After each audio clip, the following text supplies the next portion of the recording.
భద్రాద్రి కొత్తగూడెం జిల్లా శ్రీ సీతారామచంద్ర స్వామి వారిని దర్శించుకున్నారు. దేవాదాయ శాఖ కమిషనర్ శ్రీధర్ అనంతరం ఆలయంలో ప్రత్యేక పూజలు నిర్వహించారు.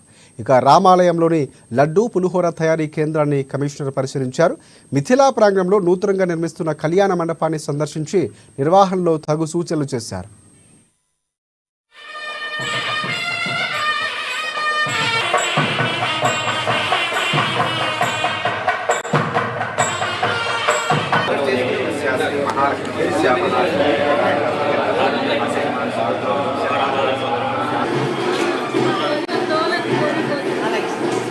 స్టీల్ బ్యారికేడింగ్ ఏమన్నా సార్?